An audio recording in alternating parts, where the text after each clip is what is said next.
Finally Nakamas one piece chapter 1191 आ चुका है। It's about time हम लोग पूरे चैप्टर को A to Z break down करें। और शुरू करने से पहले if you are new to this channel make sure तुम लोग सब्सक्राइब करो, और ये सब्सक्राइब करके रखा है तो thank you so much. Chapter की स्टडी में ये पैनल देखते हैं। एडिटर बताता है लूफी बहुत ही वुंडेड है in the fierce battle with Imu sama. हम देखते हैं लूफी उठने की कोशिश करता है, स्ट्रगल करता है, वो अपने आप को बताता है वो इस कंडीशन में अभी तक जिंदा कैसे है। वो बताता है अगर वो बैक टू नॉर्मल मोड में आ जाएगा वो किसी भी टाइम मर सकता है। आगे लूफी कैसे भी करके थोड़ा बहुत उठता है, गबन को रीच आउट करता है, ग्रैम्स करके बुलाता है और देखता है गबन का हाल बहुत ही खराब है।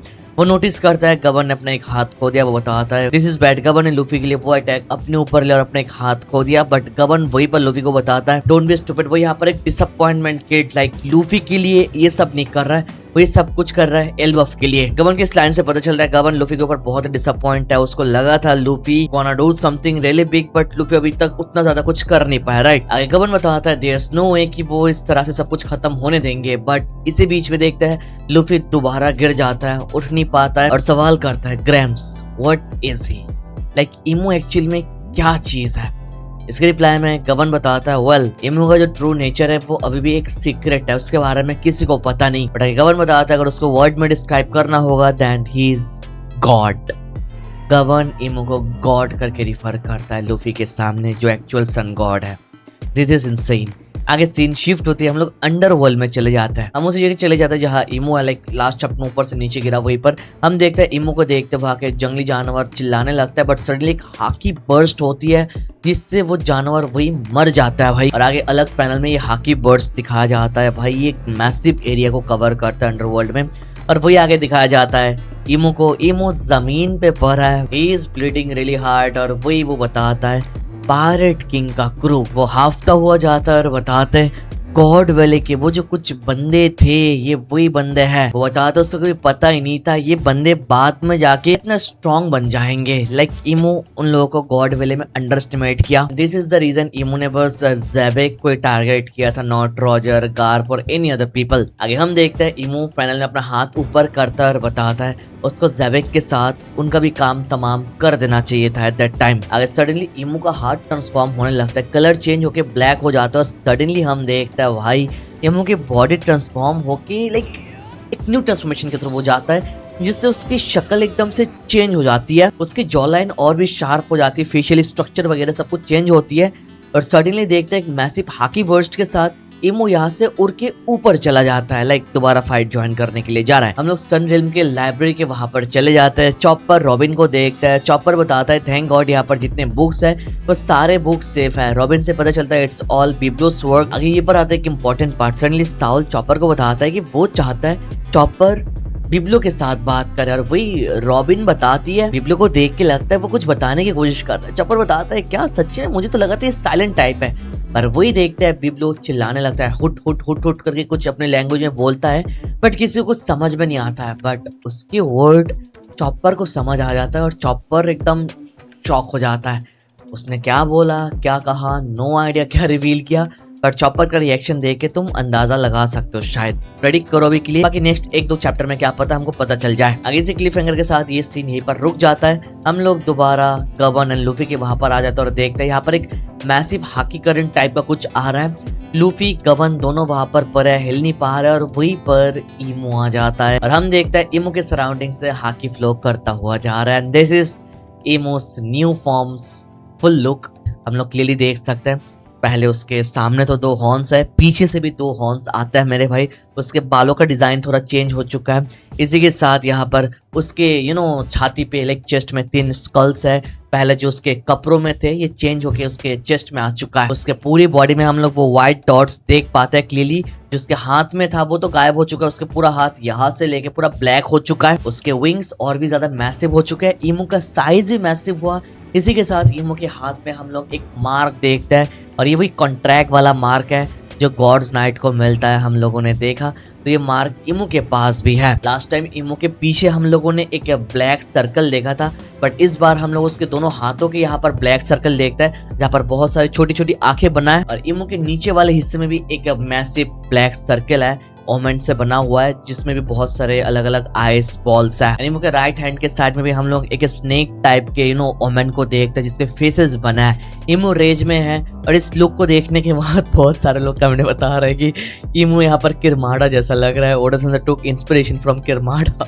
भाई तुम लोग गजब हो भाई, मैं झूठ नहीं बोलूंगा। काइंड ऑफ थोड़ा वियर्ड शेप तो है to be honest, because last shape मुझे इससे बेटर लगा, बट फॉर्म तो फॉर्म है भाई, क्या ही बोल सकता हूँ। हाँ, इसी के साथ इमू के यहाँ पर थोड़ा बियर्ड भी हम लोग देख सकता है जो थोड़ा शार्प है बहुत ज्यादा। But this is it overall. इसका यही उसका नया फॉर्म है, और ये उसका थर्ड फॉर्म है। कुल मिला के फर्स्ट उसका बेस फॉर्म देखा जो अभी सिलुएट में देखा है, सेकंड उसका ह्यूमनाइट फॉर्म, और ये थर्ड उसका एक क्रीचर टाइप का फॉर्म है। और इसी फॉर्म के साथ इमू बताता है, ये बात इमू को बहुत ही ज्यादा सरप्राइज थी कि इमू ने यहाँ पर गवन को होने बामी अपने लेजेंडरी सोर्ड से अटैक किया जो बोन ईटर सोर्ड है, बट स्टिल गवन इस सोर्ड से बच गए, इस अटैक से बच गए, बस अपना एक हाथ गवा के। तो इमू ने ऐसा कभी सोचा नहीं। तो आगे इमू तारीफ करते हुए बोलता है हाउ इम्प्रेसिव, और गवन इसके जवाब में इमू को बताता है ये तो उसका लाइन होना चाहिए, बिकॉज गवन के इतने मैसिव अटैक से इमू बच के निकल गया। गवन आगे बताते इसकी तारीफ तो करनी चाहिए, अनफॉर्चुनेटली मैंने एक हाथ खो दिया, नहीं तो मैं तालियां बजाता। बट आगे इमू रेज में जाता है और बताता है नेक्स्ट वो जो अटैक करने वाला है इससे गवन का कुछ भी नहीं बचेगा।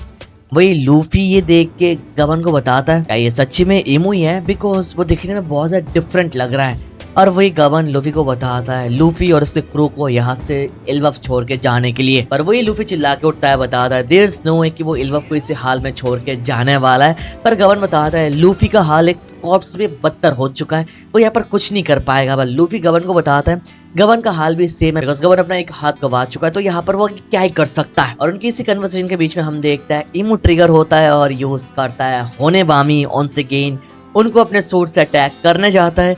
गवन लूफी को प्रोटेक्ट करने के लिए लिटरली आगे आ जाता है वो अटैक लेने के लिए। गवन की तारीफ करनी चाहिए। यहाँ पर गवन एक हाथ से एक्स पकड़ के रखता है, वहां से हाकी लीक होती है, इमो अपना अटैक रिलीज करता है, सामने आने लगता है। लूफी चिल्ला के बताता है गवन से यहाँ से हटने के लिए, भागने के लिए, पर गवन भागता नहीं, लूफी को शील्ड करता है, अटैक लेने के लिए तैयार था। पर वही सडनली राइट साइड से हजरुद्दीन आता है और यूज करता है गंगीर, एक मैसिव शॉट देता है भाई इमो को।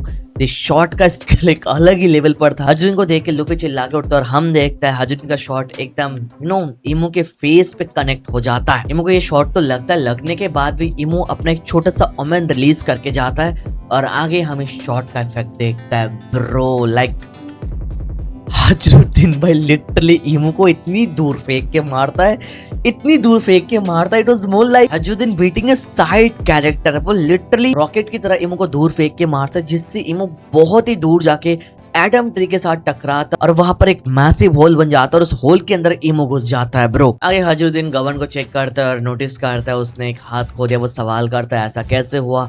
गवन उसको थैंक यू बोलता है और हजरुद्दीन को बताता है वो यहाँ पर कहीं से देख नहीं पा रहे कि ये फाइट वो लोग जीतने वाला है। तो आगे वो एडवाइस देता है स्ट्रॉ हैट और उनके क्रू को इल्वफ से दूर लेकर जाने के लिए। और वही हजरुद्दीन लूफी को समझाता है, बताता है यहाँ पर लूफी को बीच में आना नहीं चाहिए, कि उनका मामला है वो लोग संभाल लेंगे। पर लूफी बताता है वो कहीं नहीं जाने वाला है। गवन दोबारा लूफी को समझाता है, बताता है लूफी उस कंडीशन में नहीं है कि वो फाइट कर पाएगा। तो सवाल करता है इस वुंड के साथ तुम क्या ही कर सकते हो। और वही देखते हैं लूफी चिल्ला चिल्ला के बताता है वो रिकवर कर रहा है, अपनी बॉडी को बता रहा है हील करने के लिए। तो भी बताती है फाइट ज्वाइन करने से पहले उसने बहुत ही ज्यादा खाया था, तो उसकी बॉडी यहाँ पर हील कर सकती है। सुन के गवन सरप्राइज होता है और बताता है लूफी यहाँ पर फाइट कर ही नहीं सकता है, गवन डिक्लेयर कर देता है। ब्रो और वही देखते हैं इमो ने जो पहले ओमेन फेंक के मारा था वो सारे ओमेन बॉम्ब की तरफ ब्लास्ट हो जाता है, और ये पूरा ब्लास्ट भाई हजरुद्दीन ले लेता है। लूफी एंड गवन को बचा लेता है। भाई यहाँ पर एवरी सिंगल कैरेक्टर बढ़िया कंट्रीब्यूट कर रहा है, एक दूसरे को बैकअप दे रहा है, बचा रहा है, that's really good thing bro. Hajrudin ने सेकंड टाइम ये मैसिव अटैक इमो से लिया, बिकॉज इमो एंट्री लेने के बाद फर्स्ट टाइम उसने ऑलरेडी एक अटैक लिया था। ये हम देखता है इमो ऑन्स अगेन इतना मैसिव अटैक लेने के बाद भी इंटैक्टली एकदम वापस आ जाता है। ये देख के हजरुद्दीन सरप्राइज होता है और वही गवन हजरुद्दीन को बताता है यहाँ पर स्टेप बैक करने के लिए। अगर यहाँ से हजुद्दीन रिट्रीट कर लेगा तो हजुद्दीन के पास एक और दिन जिंदा रहने का बचेगा, ताकि वो पावर गेन करके फ्यूचर में दोबारा फाइट कर पाए। पर ये सुन के हजुद्दीन रिप्लाई करता है, एल्बफ किसी के सामने कभी नहीं झुकेगा और जो ट्रू वॉरियर है उनका रिजॉल्व बैटल में मरना ही होता है, और ट्रू वॉरियर ऐसा ही चाहता है, वो लोग पीसफुली ना मरे, बैटल करते हुए मरे। इस चैप्टर के बाद हजुद्दीन के लिए रिस्पेक्ट बढ़ गया भाई। आगे हजुद्दीन इमो की तरफ देख के बताता है, इट्स ओके, चलो ठीक है, अगर मैं मर भी जाऊं तो, बिकॉज मैं मर जाऊंगा तो यहाँ पर लोकी है स्टिल। भाई लाइक ब्रदरहुड चल रहा है यहाँ पर। ये लाइन खत्म करने के बाद ही पीछे से लोकी आ जाता है और बताता है, वेल सईद ब्रदर, बढ़िया बोला तूने।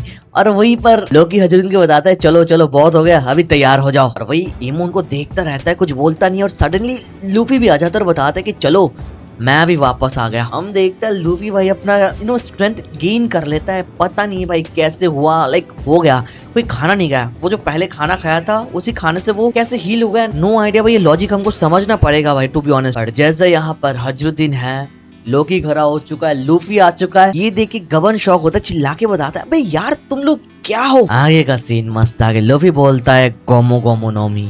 वही देखते हजरुद्दीन लोकी पोजीशन में आ जाता है और एक साथ बोलता है, 3 जनरल्स। आगे हजरुद्दीन, लूफी, लोकी, 3 generals Goku sovereignty attack use करता है, कंबाइंड काउंटर अटैक, जो इतना मैसिव डिस्ट्रक्शन लाता है कि भाई हमको पैनल में कुछ दिखता ही नहीं, बस फायर एंड हाकी बर्ड्स देखकर कुछ नहीं। और लास्ट में एडिटर कमेंट करके बताता है काउंटर अटैक, लाइक वो लोग काउंटर अटैक कर रहे हैं। एंड नेक्स्ट वीक ब्रेक है भाई, 4 हफ्ते से यही चल रहा है, एक चैप्टर लाओ, एक चैप्टर ब्रेक दे दो। अब देखता है भाई, नेक्स्ट स्पॉइलर शायद 1 तारीख को आने वाला है, ट्यूसडे को, तो उसके लिए वेट करो भाई। बाकी पूरे चैप्टर के ऊपर अपना ओपिनियन तुम लोग दे दो, तुमको कैसा लगा। बाकी डीप डिस्कशन करने लायक पूरे चैप्टर में बहुत कुछ है, जिसके बारे में हम लोग हमारे सेकंड चैनल में बातचीत करेंगे। एंड ऑफ कोर्स जैसे ब्रेक वीक है, वन पीस फैंस, मुझे पता है भाई तुम लोग फेड अप हो मेरी तरह है, नो राइट, बट स्टिल मैं तुम लोगों के लिए थ्योरी वीडियो, प्रेडिक्शन वीडियो, अलग अलग वीडियो लेकर आऊंगा, ताकि ब्रेक वीक के चलते वो इंटेंसिटी खत्म ना हो जाए। चलो वीडियो तक देख रहे हो तो 10,000 लाइक्स कंप्लीट अगर करा सकते हो तो कर देना, और चैनल पर नया सब्सक्राइब कर देना। Thank you so much watching this video, तो मिलता है नेक्स्ट वीडियो में।